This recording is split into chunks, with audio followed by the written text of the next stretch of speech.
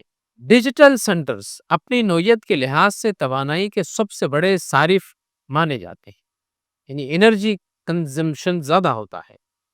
انہیں چلانے کے لیے مسلسل بجلی، کولنگ کرنے کے لیے صاف پانی کا ایک نظم درکار ہوتا ہے۔ ماہرین کے مطابق بھارت میں ڈیٹا سینٹر انڈسٹری اگلے 5 برسوں میں ملک کی 3% سے زائد بجلی کی کھپت پر قبضہ کر لے گی، یعنی 3% of the whole consumption. Visakhapatnam جیسے ساحلی علاقے میں جہاں پانی کے ذخائر پہلے ہی دباؤ کا شکار ہے، ڈیٹا سینٹرز کا قیام ماحولیاتی لحاظ سے ایک بڑا چیلنج ثابت ہو سکتا ہے۔ ڈیٹا سینٹر میں جو پانی کا استعمال ہوتا ہے اس کے متعلق بھی کچھ جانکاری ہم حاصل کر سکتے ہیں۔ ان ڈیٹا سینٹرز کا ایک اہم مگر تشویشناک پہلو یہ ہے کہ یہ کس قدر پانی استعمال کرتے ہیں، وہ بہت زیادہ ہے۔ خصوصاً کولنگ یعنی ٹھنڈک کو برقرار رکھنے کے لیے اس کی ضرورت ہوتی ہے۔ ڈیٹا سینٹرز کے اندر ہزاروں سرورز 24 گھنٹے چلتے رہتے ہیں، جن سے زبردست حرارت پیدا ہوتی ہے، یعنی گرمی پیدا ہوتی ہے۔ ان مشینوں کو ٹھنڈا رکھنے کے لیے بڑے پیمانے پر واٹر کولنگ سسٹم استعمال کیا جاتا ہے۔ ایک عام ڈیٹا سینٹر روزانہ 3 سے 5 ملین لیٹر پانی استعمال کرتا ہے، یعنی اتنا کہ جتنا کہ ایک چھوٹا سا گاؤں روزانہ اپنی پانی کی ضرورت پوری کر سکتا ہے۔ امریکہ میں گوگل، مائکروسافٹ اور میٹا کے ڈیٹا سینٹرز پر ہونے والی ایک تحقیق کے مطابق صرف ایک گوگل ڈیٹا سینٹر سالانہ 1.5 ارب گیلن پانی استعمال کرتا ہے۔ یہ اتنا پانی ہے ناظرین کہ جو تقریباً 40,000 سے 50,000 گھروں کی جو سالانہ ضرورت ہے وہ پوری ہو جاتی ہے۔ یہ اتنا پانی کئی ریاستوں میں، خصوصاً ایریزونا اور نیواڈا جیسے خشک علاقوں میں ڈیٹا سینٹرز کے قیام کے بعد مقامی لوگوں نے پانی کی قلت کا سامنا کیا ہے۔ وہاں پانی ختم ہونے کے قریب ہے۔ عوامی احتجاج اور ماحولیاتی تنظیموں کے دباؤ پر اب بعض کمپنیوں نے ری سائیکلڈ واٹر یا کولڈ ایئر سسٹم کی طرف منتقلی کرنا شروع کر دیا ہے۔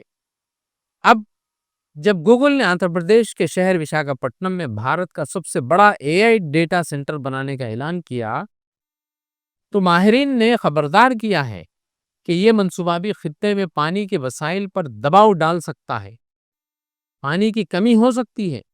وشاکھاپٹنم پہلے ہی گرمی کے مہینوں میں پانی کی قلت کا سامنا کرتا رہا ہے۔